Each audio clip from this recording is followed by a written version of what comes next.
Baik, di sini soal yang pertama, yaitu perhatikan dengan cermat gugus fungsi pada struktur sulfonamida berikut ini. Tetapkan dua gugus fungsi yang Anda pahami dari struktur sulfonamida tersebut. Selanjutnya, pikirkan bagaimana menjadi sulfonamida menjadi bersifat lipofilik sehingga dapat menembus membran biologis. Di sini saya mendapatkan jurnal dari Journal of Molecular Structure Theo Cheng yang berjudul Molecular Structure pKa Lipophilicity, Solubility and Absorption of Biologically Active Aromatic and Heterocyclic Sulfonamides yang telah terindeks Q1,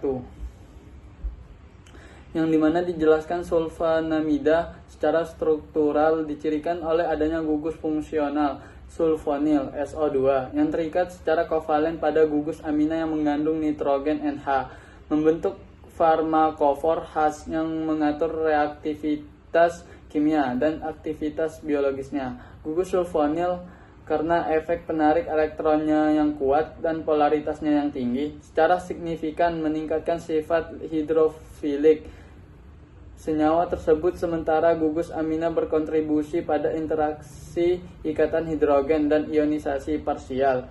Dalam kondisi fisiologis, kombinasi fitur-fitur ini seringkali mengakibatkan permeabilitas membran yang terbatas, terutama pada penghalang biologis yang kaya lipid. Untuk mengatasi keterbatasan ini, strategi optimasi struktural digunakan untuk meningkatkan lipofilisitas tanpa mengorbankan aktivitas farmakologis.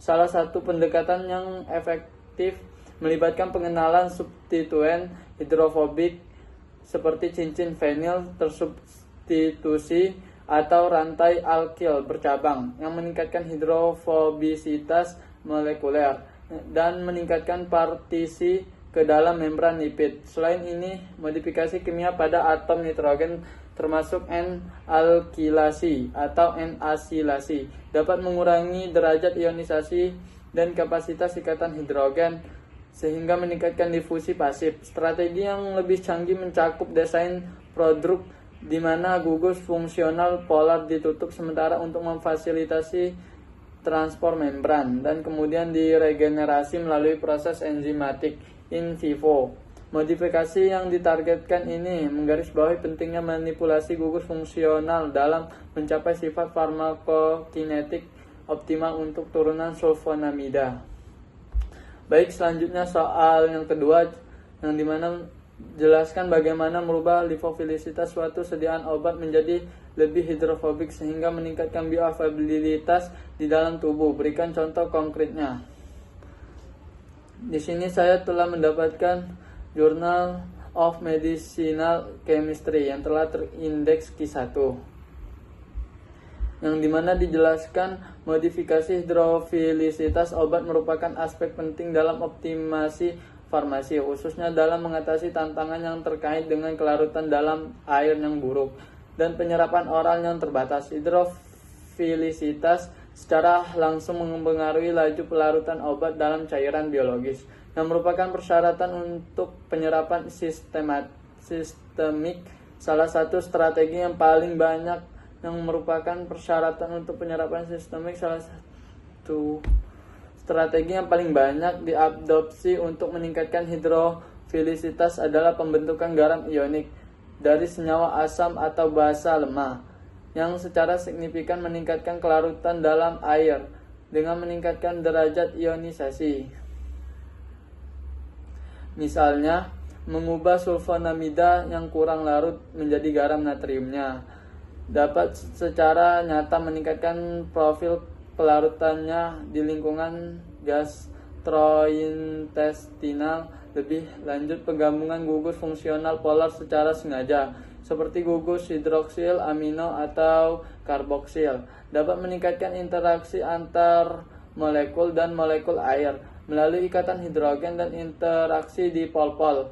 Di luar modifikasi kimia, strategi berbasis formulasi seperti penggunaan eksipien hidrofilik, sistem misel, atau pembawa nanopartikel telah dikembangkan untuk meningkatkan dispersi dan pelarutan obat. Pendekatan-pendekatan ini secara kolektif berkontribusi untuk mengatasi penyerapan yang terbatas, oleh kelarutan sehingga meningkatkan dan laju bioavailabilitas obat. Pada akhirnya mengoptimalkan hidrofilisitas sangat penting untuk memastikan bahwa konsentrasi obat yang efektif secara terapeutik tercapai dalam sirkulasi sistematik.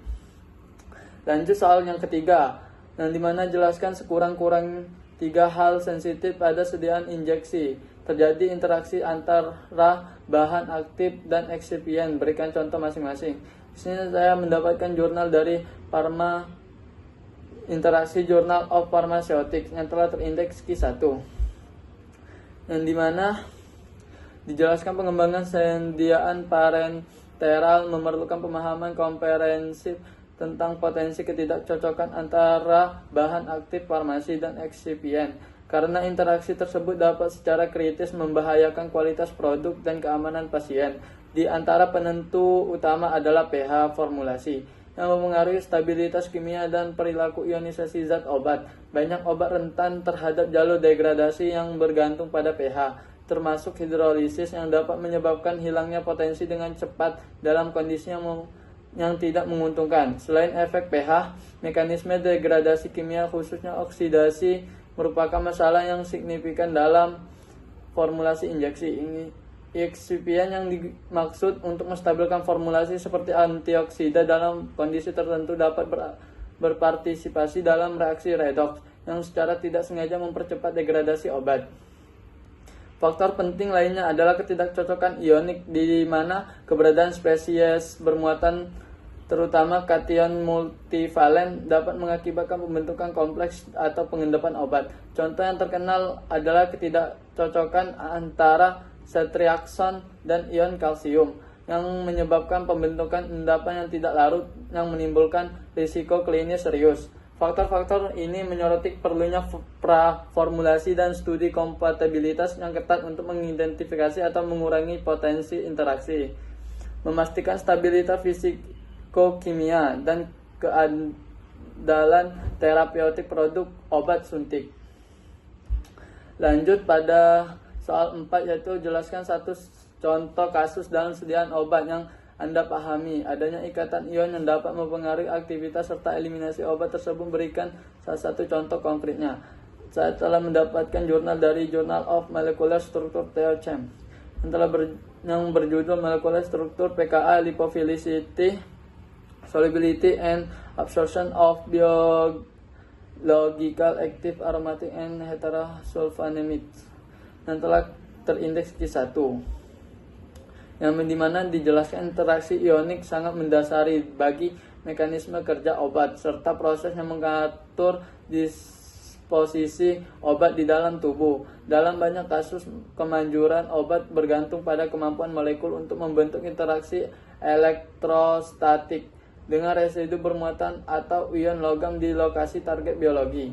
Inhibitor berbasis sulfonamida seperti acetazolamida mencontohkan prinsip ini melalui interaksi dengan ion seng yang terdapat di situs aktif enzim karbonat anhidrase. Setelah deprotonasi, gugus sulfonamida memperoleh muatan negatif, memungkinkan ikatan elektrostatik yang kuat dengan ion seng bermuatan positif, sehingga menghambat aktivitas enzimatik di luar farmakodinamik.